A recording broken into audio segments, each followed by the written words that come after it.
And are they stressing us out? All right, hello everyone. I would like to thank you all for coming today. I can see that we have a very big audience. So my name is Marc McElligott. I'm a student of psychology, and today I would like to discuss the effect of reading news articles about politics on stress. Now, before the introduction of the internet, the news was primarily restricted to cable television and the periodicals. Now, simply by opening the Facebook app on our phones, we can stay informed about events that are transpiring anywhere in the world. We can also become more aware of developing stories that could impact our lives in the near and distant futures. Meanwhile, the lag time between the transmission of the news and its consumption has ceased to exist.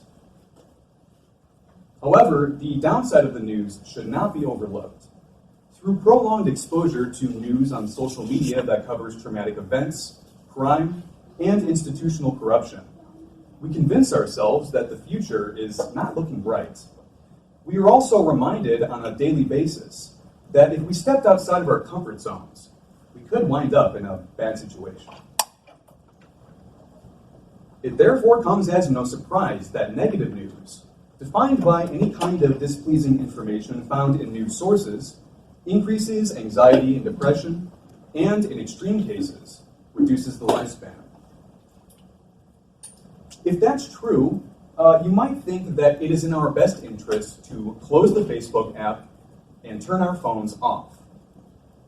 But considering that, one, the majority of us are active on social media to some degree, and two, we frequently check our phones to relieve boredom or fulfill a professional or interpersonal responsibility, well, we could be stressing ourselves out without even realizing it. The purpose of the present study was therefore to investigate the effect of reading internet news articles about hot-button political issues on the production of stress. Now, because the current political climate is so contentious, I wanted to know whether news about crime and traumatic events and news about politics are equally stressful. And if they are, I wanted to suggest that we limit our consumption of them and become more cognizant of their deleterious health effects. I hypothesized that subjects who read contentious political news articles would feel more stressed than subjects who read non-contentious political news articles. I reasoned that if my results supported my experimental hypothesis, I could conclude that unlike smartphone users who are neutral toward hot-button political issues, those who are emotionally invested in them experience persistent stress and simply do not lead very happy lives. To answer the question of whether political news produces stress, I recruited 18 young adults to run a face-to-face experiment individually. I selected 30 contentious and 30 non-contentious news articles about politics from any combination of the Fox News, CNN, and MSNBC websites. The assumption was that reading the contentious articles would elicit a meaningful emotional response from readers that could be observed, measured, and studied. For example, one article entitled "The Government Shutdown Cost the Economy $11 billion" is contentious. It tells the reader that the financial costs of the partial government shutdown that ended recently were enormous.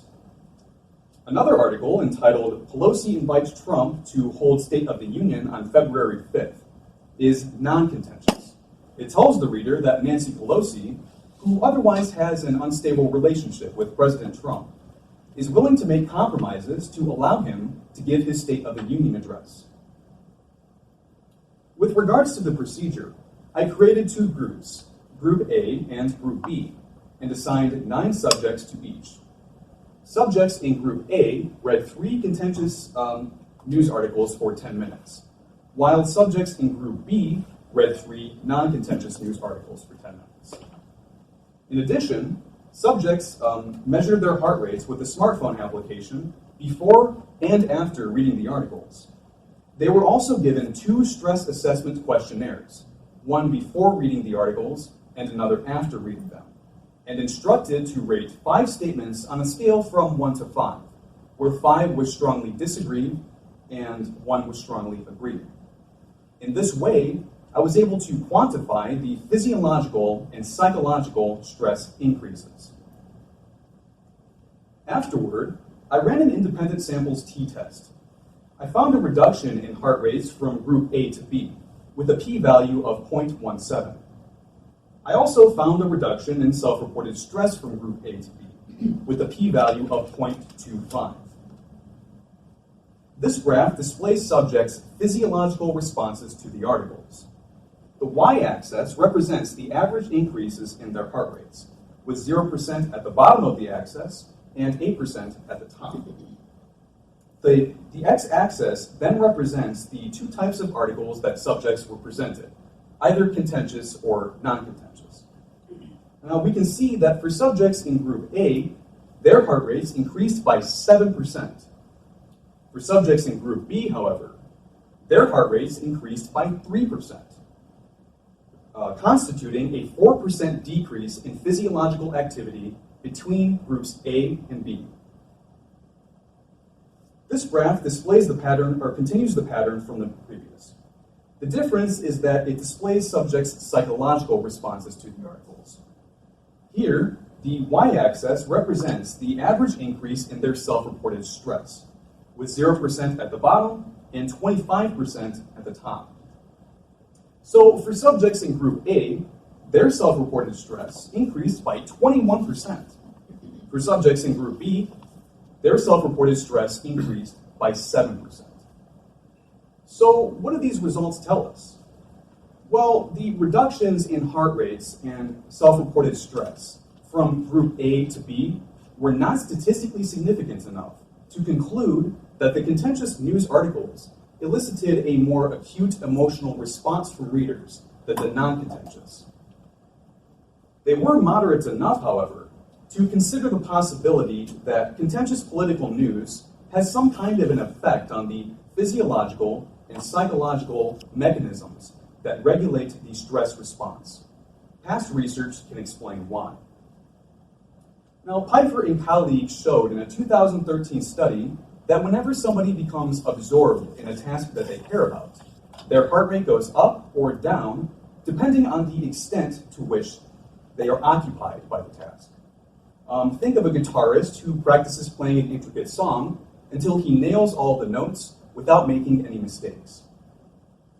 Now, while reading news articles on the internet is not on the level of a cognitively demanding task such as playing a musical instrument, conscious attention is allocated to comprehending them.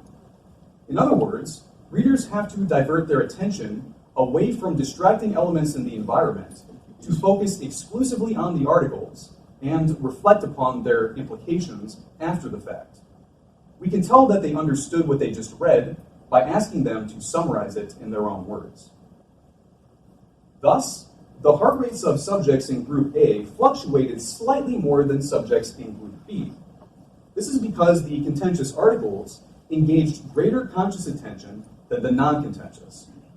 However, for subjects to be considered stressed or under pressure, their heart rate fluctuations would have to be significantly more pronounced, perhaps going from 70 beats per minute at the beginning of the procedure to 120 beats per minute at the end. The main takeaway is that the news articles did not constitute stressful stimuli in the same way that something like a violent thunderstorm or a burning building might. We know that in order for a stimulus to produce stress, it must test the individual's capacity to adapt to adversity, at which point they must either fight against or flee from it. Contrary to expectations, subjects felt calm whether or not they were presented with the contentious articles. This could be because no external pressures were imposed on subjects that could cause them to perceive the articles as more stressful than they actually were. To apply this research to the real world, journalists could expand their coverage of political news that general audiences will have an emotional investment in. They could also present less eventful stories in a way that captures their audience's attention and sustains it. Future research could investigate the role of context cues in stress production. Specifically, it could investigate whether stress is influenced by reading political news articles in a high-pressure versus a low-pressure environment. I would like to dedicate the remaining time to answering any questions that you may have about the experiment.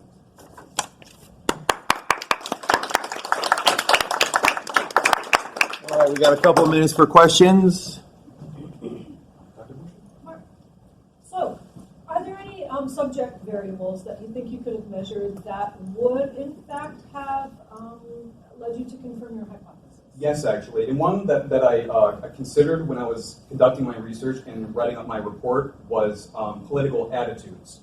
So I wondered whether liberals perceive the articles as more threatening than conservatives do. And if they do, that would be a great idea for a future experiment. Indeed. Just put a progressive person in front of Fox News for half an hour. Any other questions? Yes. How did you select your articles? Okay. Yeah, so that's kind of like an elephant in the room that I wasn't really able to address during the speech. But basically, so I selected 60 articles in total. There were 30 contentious and 30 non-contentious articles. And so 13 were selected from the Fox News website, 7 were selected from the CNN website, and then 10 were selected from the MSNBC website. So Fox News is traditionally a conservative source, CNN, liberal, and then MSNBC, moderate.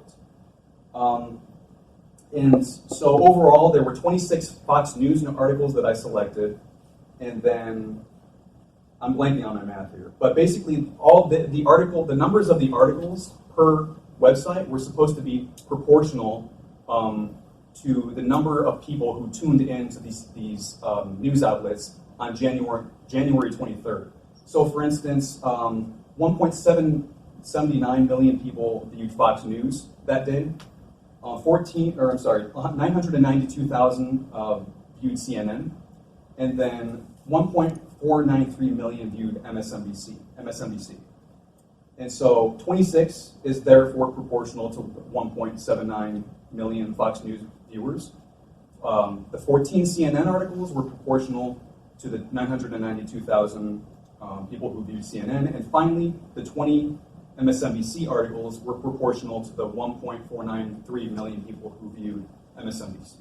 So, does that answer your question? Yeah. Okay, thank you. Perfectly. All right, we actually we have 4 more presenters to get to. We're going to have to cut that off right now, so thank you so much.